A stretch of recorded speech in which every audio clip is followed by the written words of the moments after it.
is going on with your YouTube? You guys are now watching another segment of the TCGPlayer, King of Games. Today, we're going to be watching another epic live duel between Mekk Knight Invoked and Sky Striker. Both of these decks, actually one of these decks hit by the Forbidden List. The other one hit not so much, losing Terraforming, but that's not necessarily the worst hits, but gaining so much more from the Battles of Legends Heroes Revenge. This time around, I'm going to normal summon Alistair the Invoker and invoke its ability to add Invocation from my deck to my hand, and follow up by using it for a Link Summon into a card from the Battles of Legends Hero Revenge that does make the deck a lot better. Because this time around, I can use my normal summon Alistair for a Solomon Great Almirage without any other interactions, and now I have two cards in the exact same column, which follows up with my Mekk Knight plays. Alistair the Invoker is now a 1-card, 2-column card, which allows you to spell summon your Mekk Knight monsters from your hand to your side of the field for free. But wait, there's more. After using Purple Nightfall, you guys are probably scratching your head, TheCaliEffect, why did you get Red Moon from your hand? Or like, why'd you add that card to your hand? Doesn't really do anything for you. Well, I just needed another Mekk Knight monster, as I'm going to be special summoning that Red Moon to my side of the field, and here is where things get really scary. I'm going to use that Red Moon and the Solomon Great Almirage for a Link Summon into Mekk Knight the Morning Star. Gaining its ability, I'm going to pitch another Mekk Knight from my hand to the graveyard. And just to rewind a little bit, Mekk Knights are an amazing going second deck. Going first, not so great. So anytime you open 3 Mekk Knight monsters, cards that are supposedly be for going second, you're typically in a dead spot if you're going first. This time around, I'm turning that negative into a positive, showing that Mekk Knights can actually go first and build the board. I'm going to add World Legacy Monstrosity. We'll talk about that card a little bit later. You guys are wondering, TheCaliEffect, you can talk about that now. And I am. You're probably wondering what level 9 monster will I be special summoning to my side of the field to gain World Legacy Monstrosity. Using Invocation to banish the Alistair in the Red Moon, I'll be able to summon that level 9 right now. We're going to special summon Invoked Mekk Knight to our side of the field, and taking a closer look at its stats, yes, it is a level 9 monster. So seriously, 2 Mekk Knight monsters and an Alistair can equal an Invoked Mekk Knight as well as a World Legacy Monstrosity in your hand. I'm going to go ahead and activate that World Legacy Monstrosity, targeting my Invoked Mekk Knight, and now I'll be able to special summon 2 level 9 monsters from my deck to my side of the field. We're going to special summon World Legacy Guard Dragon Mardark, and we're also going to be able to special summon our Nightmare Incarnation Idly. Now, as you guys know, what you can do with 2 level 9 monsters, you can be able to special summon one of the best Exceed monsters in the entire Yu-Gi-Oh card game, or I can Link Summon into Borolo Dragon. I mean, I'm not going to do that. I'm going to be able to special summon True King of all Calamities to my side of the field, which is an added layer of protection. Invoked Mekk Knight can still negate those spells and trap cards, but True King of all Calamities can negate all monster effects on the field. On Chip 102's turn, I'm going to use the effect of True King of all Calamities, and even if he did have a card to disrupt the Calamities, I have a card to disrupt his disrupt. So yeah, Mekk Knight is too strong. Chip's going to go ahead and start off by activating Upstart Goblin from his hand. I'm going to gain 1,000 life points. He's going to get an additional card in his graveyard as a spell, and an additional card in his hand. He's now going to go ahead and follow up by using Foolish Burial Goods. This is something that I should not stop with Invoked Mekk Knight.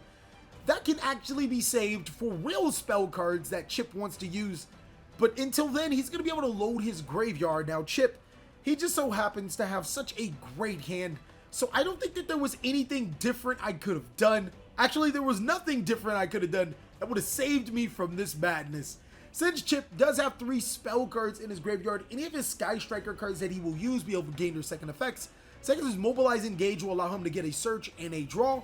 He doesn't have Mobilize Engage, he actually does have the Sky Striker maneuver Afterburners. Being able to destroy my True King of all Calamities, of course I'm going to respond with the effect of my Invoked Mekk Knight using Instant Fusion, but no, Chip 102 has the counter to its Sky Striker Mecha Widowmaker, negating the Invoked Mekk Knight and snatching it to the side of the field. I'll lose the True King Calamities and my Mekk Knight in one fell swoop. I guess spell cards are this deck's weaknesses. Chip is going to normal summon his Sky Striker Ace Ray to his side of the field, and then immediately use that card and the Invoked Mekk Knight for a Link Summon into Nightmare Phoenix.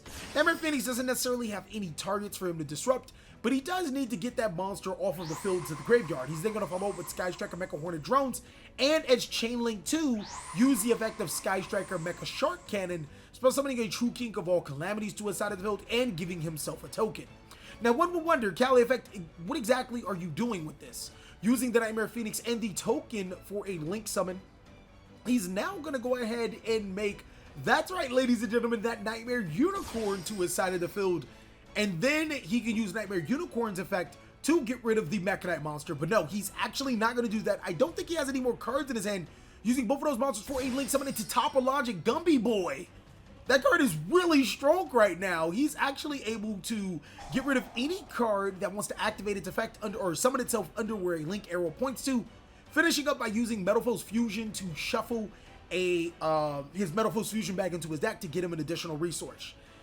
Chip is not in a great spot. I think he should have used that Nightmare or the Mekk Knight, I'm sorry, my fault, the Metal Foes Fusion to shuffle the card to use the effect of Unicorn to get over my Mekk Knight, because now he has to deal with a monster that just can't be destroyed by battle unless it's in a card column as the same thing. He's going to be in a pretty interesting spot. He'll be able to inflict that damage, but not really much else he can do. He's going to go ahead and deflect that damage. He should have inflicted that damage and then pass his turn by setting a card face down. Ball's back in my court, as I'm going to be able to get my Mekk Knight Purple Nightfall back to my side of the field, making sure not to place it to where a link arrow points to, even though it's not a special summon. I'm now going to follow up by normal summoning Alistair, the Invoker of Madness, but Chip 102 has the Infinite Impermanence. He's going to be able to negate my Alistair and then any spell or trap card activated in the same column because it was activated on his side of the field. This is an interesting situation because he can't get rid of my Morning Star, but I can still do things. I'm going to go ahead and use my Morning Star, my Alistair, for a link summon into my side frame Lord Lambda. And here's the crazy thing. Now since I have Lambda in my hand, Chip is already understanding what I might just have in my hand. Lambda says when I banish a psychic monster, during the end of the turn, I can add a side frame card from my deck to my hand. And the good thing is that my Mekk Knight monsters just so happen to be psychic, so I'm going to be able to trigger the effect of my Lambda during end phase to add a side frame Gear Gamma, as well as search a Mekk Knight monster from my deck to my hand.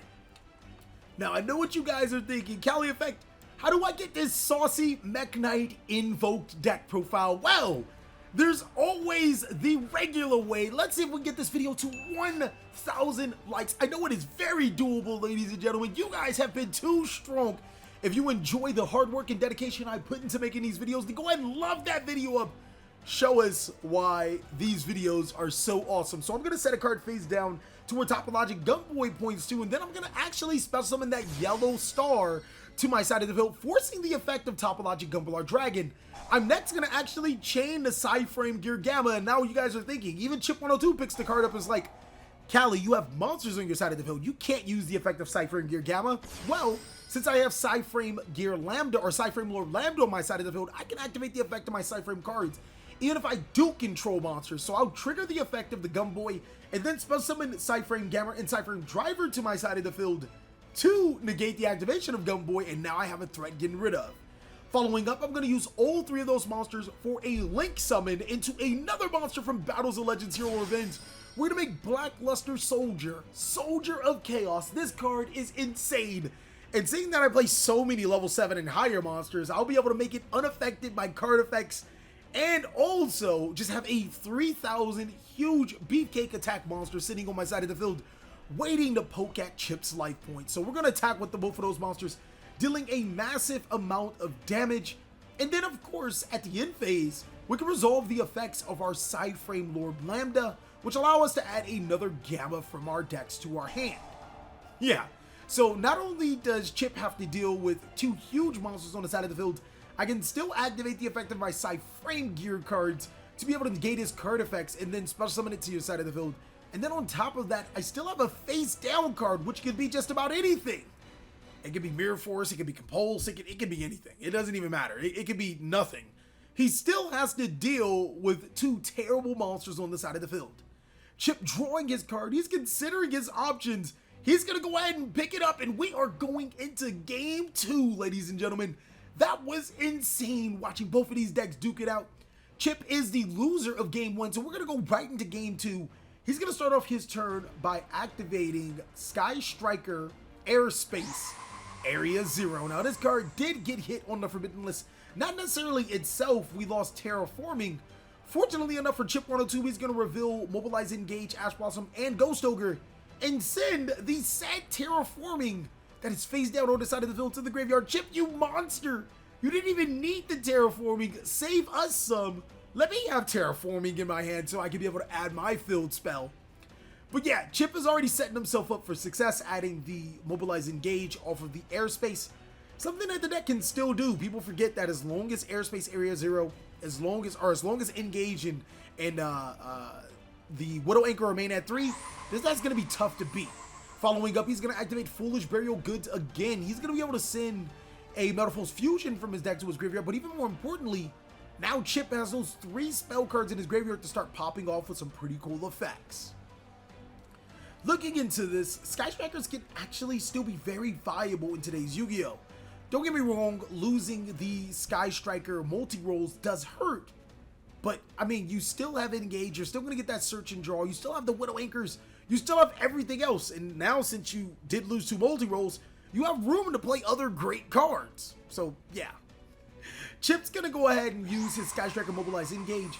He's going to add from his deck to his hand a Sky Striker card. This time around, wondering what he's going to add, he's going to add the Ace Ray. And he's still going to be able to pop up with almost the exact same combos. Now, I know what you guys are thinking, Cali. Where can we see this spicy deck profile? No 1,500 likes, ladies and gentlemen. It's actually on Patreon right here and right now. And let me actually spell it out or sound it out for some of you guys.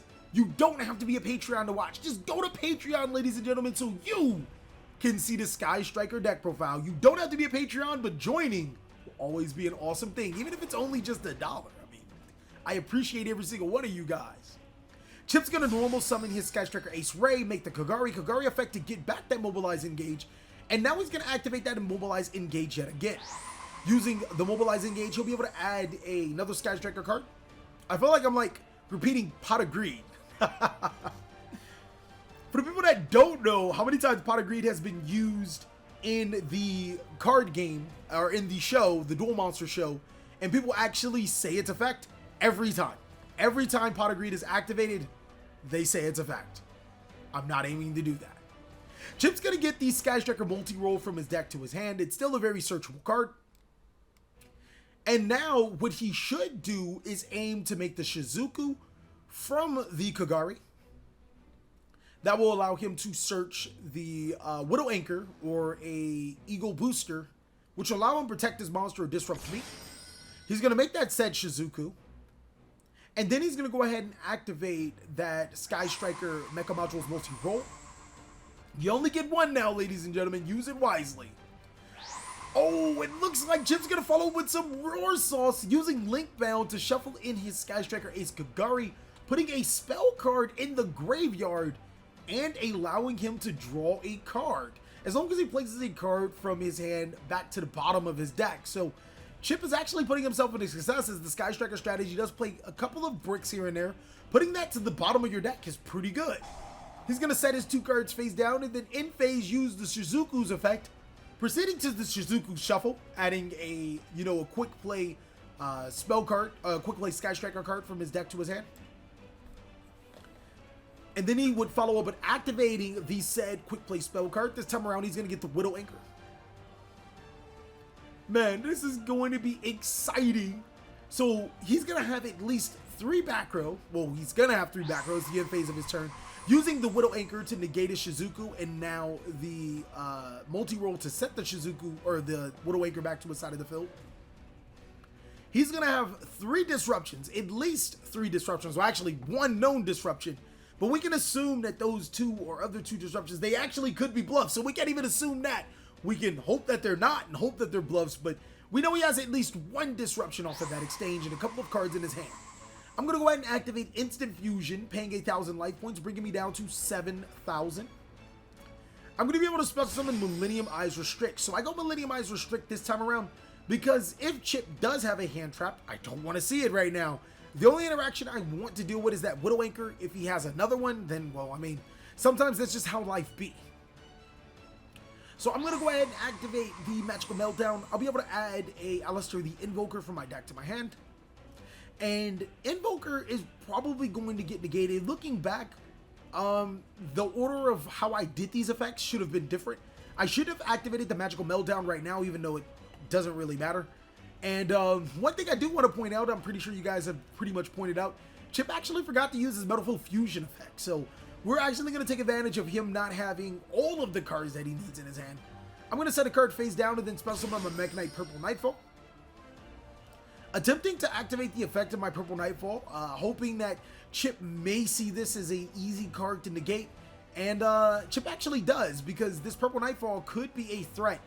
I can get other Necronite monsters such as Blue Sky, which will allow me to get more resources. He sees as an immediate threat. He's going to use that Widow Anchor to negate my Purple Nightfall. It's not a cost to banish. It is an activation requirement to target, so it's going to stay on the field. I'm now going to normal summon my Alistair the Invoker, feeling a little more confident. Definitely should have used the Magical Meltdown after he negated. But Chip just so happens to have the second copy of Sky Striker, Widow Anchor. What is going on, ladies and gentlemen? I mean, now he has 2 counters on his multi-roll.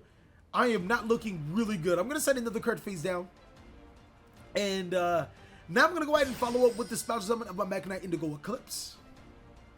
Using both my Millennium, my Indigo Eclipse, and my Alistair, we're going to link summon into Black Luster Soldier, Soldier of Chaos. This guy is coming in handy. And since Indigo Eclipse was used, it is now unaffected by my opponent's card effects. Attacking over the Shizuku, I can now trigger the effect of my Black Luster Soldier to banish a card on the field. And his Chain Link 2, the Sky Striker Ace Ray, will summon itself. Now that I think about it, man, I probably could have banished the Ace Ray. I'm not, no. Getting rid of this card would have just been, it would have been way too problematic to allow it being on the field. And then I'm going to use my, my apologies. I'm going to use my Purple Nightfall to attack into his Ray. So he'll actually be able to get rid of the Ray using its effect to make it into a Sky Striker Ace Kana. And I'm not 100% sure. I'm not looking at the card right now. I know you guys obviously seen it if it was a mistake or not. I think Black Luster Soldier targets on activation, but if it just says banish a card on resolution, then yes, I should have banished the Ace Ray. He's going to be able to spell summon the Kana, and then replay would occur, but Kana would prevent the Mekk Knight Purple Nightfall from declaring an attack. And that's going to pretty much leave me in La La Land. I don't have the best board. I have 2 phase down cards, and I can hope to try to negate some of his card effects. So I'm going to go ahead and pass my turn, giving it right back to Chip. Let's see exactly what he can do to break my board. I do have that Black Luster Soldier, Soldier of Chaos, which is unaffected by card effects, and can either gain attack, banish a card, or commence a second attack if it destroys a monster by battle. Also, Mekk Knight Purple Nightfall can be used on either player's turn. It is a quick effect. I can banish a Mekk Knight monster on the field to be able to search a Mekk Knight card from my deck to my hand. So I'm in a pretty good spot to be able to parry all of Chip's possible plays. And then again, that Black Luster Soldier card that we have to highlight is a really good card. Just the fact that it is a 3K monster unaffected by card effects can be problematic for Sky Strikers or just about any other deck in the competitive Yu-Gi-Oh scene. Chip's gonna think about his play and then realize that, hey, he still has that Metalful Fusion in graveyard. He probably should have used that last turn. He's gonna go ahead and activate it now, shuffling it into his deck to allow him to draw another card. Hopefully get some good resources. He also has to worry about my 2 face down cards. Now, they could be really problematic, they could be nothing, but the fact that they do exist is something that you have to pay attention to. Chip shuffling his deck really quick and then passing it right back to me. He can't wait to see what he's gonna get. Possibly a Twin Twisters to disrupt my back row. Another card I guess would be Kaiju's, but I'm confident that he doesn't play Kaiju's. I think Chip's win con right now would be setting up a board that I just can't break, but then he has to break the board that I already made. So he is in a bit of a conundrum. He does have Sky Striker Ace Kana on the field and a Mobilize Engage in his graveyard, so he can immediately use the Kana for the link summon of his Sky Striker Kagari that he recurred with Link Bound. He's going to go ahead and do that, using the Kana for the Kagari, activating its effect to allow him to add the Mobilize Engage, but no!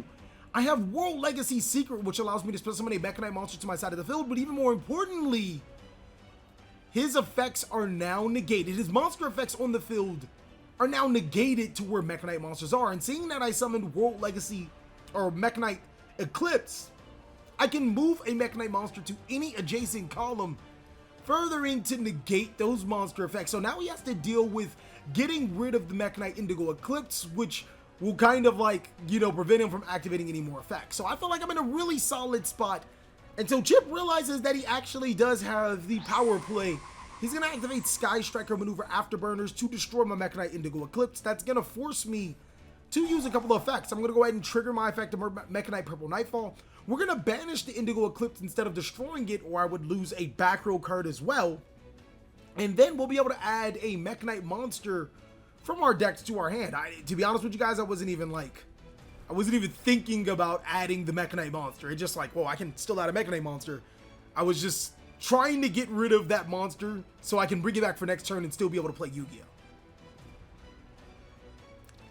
Chip, being the tortoise in this tortoise in the hare situation, definitely try to read all his cards, figure out what's what. He wants to have a clear shot at winning this game, and I think he just opened himself up for it. If the back row card isn't anything problematic, then Chip can definitely go for some major damage.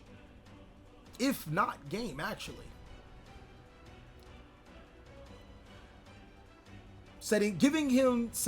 Giving me back my deck. Chip is now going to go ahead and risk it for the biscuit. He is going to set a card face down and then activate the effect of his Sky Striker Airspace Area 0, revealing a Mystical Space Typhoon, Infinite Impermanence, and a Sky Striker Mobilize Engage. Whoa! Chip is back in business, boys. He can use that Sky Striker Mobilize Engage not only to add a Sky Striker card from his deck to his hand, he'll also be able to get an additional resource, hopefully a card that he needs to help break this board, and the show must go on. As Chip is going to go ahead and use that Sky Striker Mobilize Engage, he's going to be able to add a Sky Striker card from his deck to his hand. This time around, I'm wondering what he can get. Ego Booster isn't necessarily going to help him. He's going to add another Sky Striker Ace, right? That's interesting. Really trying to figure out what Chip's trying to do. He already has a Sky Striker monster in his field.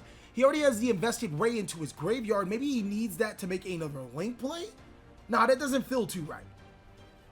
But Mobilize Engage has served its purpose. It does allow him to get a card to his hand and a little bit of advantage.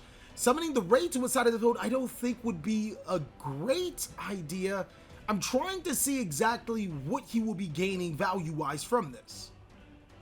I do know that he's going to go ahead and send the maneuver to the graveyard. He's going to activate that Mystical Space Typhoon on his Sky Striker Airspace Area 0, so now you guys can actually feel what's going to happen, as he's going to gain the effect of his Airspace Area 0 to special summon a Sky Striker Ace Ray from his deck to his side of the field, and now his vision is a lot more clearer, as now he'll be able to normal summon his other Sky Striker Ace Ray, and then he'll be able to pop up with the combo, ladies and gentlemen. It's going to be exciting to see Chip pop off with this thing he about to do. So, normal summoning that Sky Striker Ace Ray, he can now use both of those monsters, not for a Link summon. He's actually going to use them for an Exceed summon. And now, since I'm wide open, or am I? Chip's going to risk it for the biscuit, hoping that my face down card isn't an interaction. He's going to make the Utopia double. Whoa! Using Utopia doubles effect to add double or nothing. It looks like he's going hard or going home right now. Do I have the Crackdown? Do I have the Infinite Impermanence? No, it does not seem like I do. Do I have a Mirror Force? Because Utopia is about to hit with 7,000 damage. No, we are going into game 3. That is crazy. Chip incorporating that play inside of his deck was too strong. I'm going to start off with Magical Meltdown. Chip's going to activate the Ash Blossom of Joy Spring, but no, I have the Psyframe Gear Gamma to reply to the Ash Blossom of Joy Spring, special summoning itself and the driver to my side of the field. I'll be able to get that Alistair, the Invoker, from my deck to my hand. Following up, I can normal summon that Alistair, and then, of course, gain its effects. You guys should already know what that does. Alistair invokes an invocation from my deck to my hand.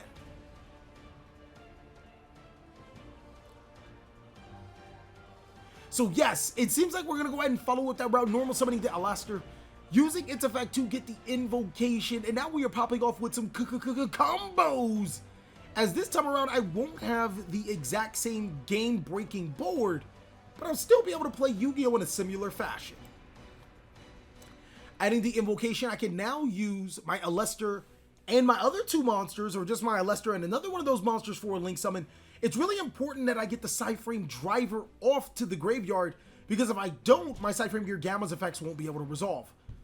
using the Alester, we're going to go ahead and make the Salamangreat Almirage. And now we're going to set a card face down to make that column and spell summon another purple Nightfall to our side of the field. What a lucky day having purple Nightfalls all 3 times. We're going to go ahead and lose it to a Ghost Ogre and Snow Rabbit. That's not strong enough. Oh man, that's no bueno at all. I'm going to use the Almirage and the Psyframe driver for a Link summon into my Psyframe Lord Lambda. And the crazy thing is I can still activate the effects of my Invocation. Invocation will allow me to banish a light monster and a Alester to be able to spell summon Invoked Mekk Knight for my extra deck. And while this board isn't as powerful, I'll still be able to make 2 negates, and here's why. Well, when that Psyframe Gear Gamma banishes itself, it will trigger the effect of Lambda, so it will allow me to add another Psyframe Gear or Psyframe card from my deck to my hand. I can go ahead and add another copy. That is right, ladies and gentlemen. I can still add another Gamma from my deck to my hand, and I'll still be able to activate the effects to negate the activation. So now I have 2 negates on my side of the field, using the Invocation to shuffle itself back into the deck to activate Alester. I can negate 2 monster effects that Chip wants to pop off with. So in phase, driver will banish itself, and then the effect of Psyframe Lord Lambda will activate. We'll add the second driver from our decks to our hand. Doesn't matter that we control monsters, as long as Lambda's on the field, we can use those monsters or those Psyframe cards in our hand to resolve their effects. Now, some of you guys may be thinking, Cali, where exactly do you get this insane mat from? It looks sick. Now, I do have to agree with you. This mat and a couple of other companies produce some insanely high quality mats, really nice. But where you get this particular mat from is from our sponsors, Imperium Duelist, ladies and gentlemen, and you guys can use the code TheCaliEffect10 off to receive 10% off your entire purchase. So that would be pretty cool to have if you're trying to get some mats, some sleeves, whatever it is. You can get 10% off and support the channel at the same time. Passing my turn back to Chip 102, he does have a tall order. I do have 2 negations on the field, and he's gonna have to play through it. Yes, it is the going first hand, so he has 5 cards in his hand. He did use Ghost Ogre and Snow Rabbit. Possibly even have some more cards to be able to disrupt my board.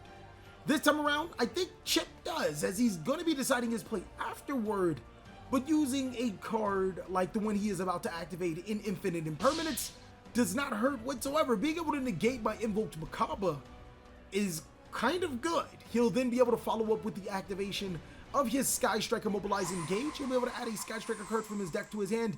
Here is where the fun starts, ladies and gentlemen. In this particular sequence, he knows he only has to deal with 1 face down card.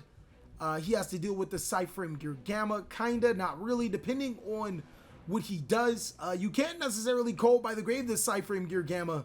Not that I don't think that this deck even plays Cold by the Grave, so Chip really wants to decide he's going to get that Sky Striker Hornet Drones, and some of you guys are probably thinking, why not just go into the Ray, as you can just normal summon the Ray and then immediately use it for a Link summon. My only possible explanation right now is that Chip would go into the drones because he needs that extra spell card in his graveyard to start activating and resolving some of his Sky Striker card effects. So yeah, I think that drones is actually a really good card in certain situations. I mean, it's limited for a reason. And Chip's going to go ahead and use that Sky Striker drones from his hand. He's going to grab a token.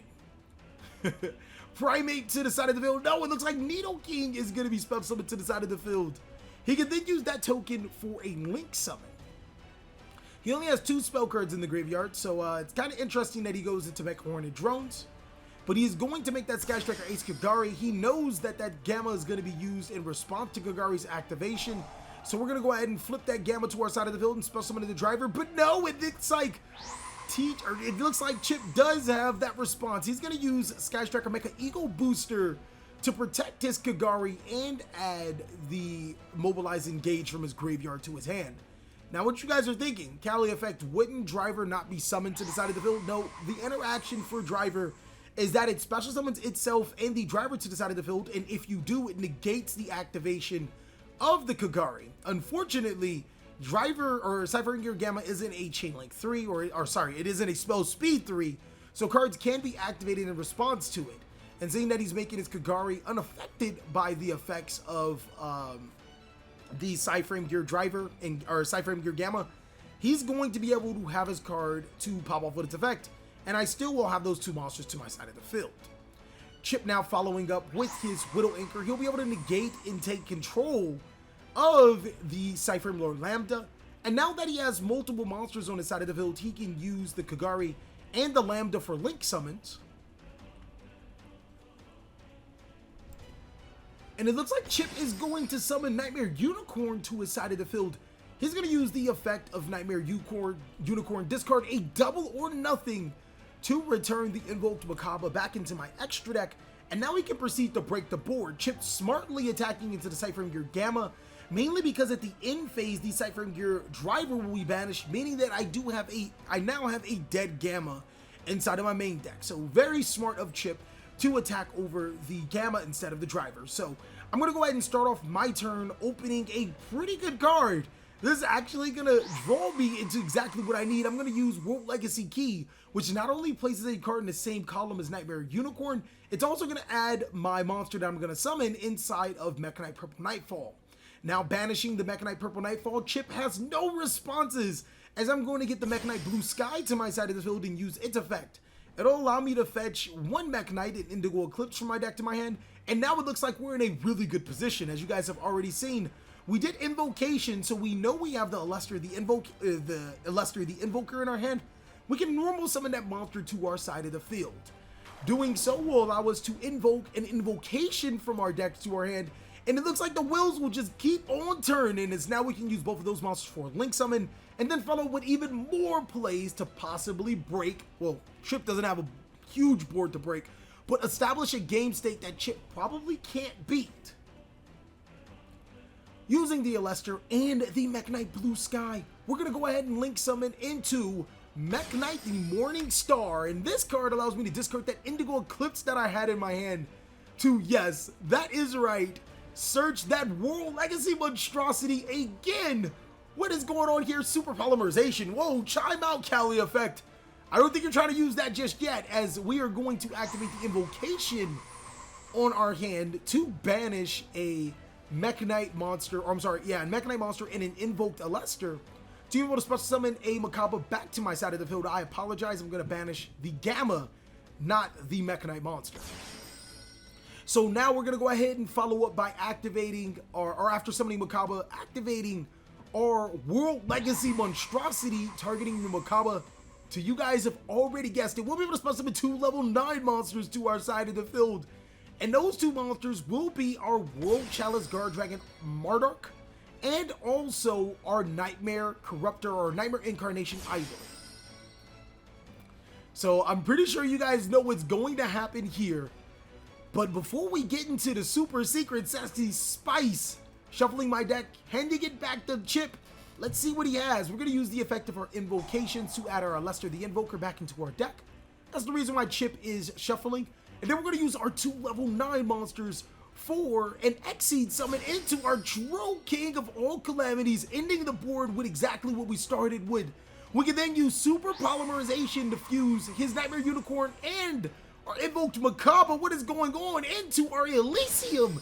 And this game is over, ladies and gentlemen. OTK on my side. Thank you guys so much for watching another segment of the TheCaliEffect. I really hope you guys enjoyed this video. If you did, go and give it a like. And if you really did, consider joining our Patreon. We have quite the few rewards. Please like, comment, subscribe, but most of all, enjoy. I hope you guys are having a great day, like I am.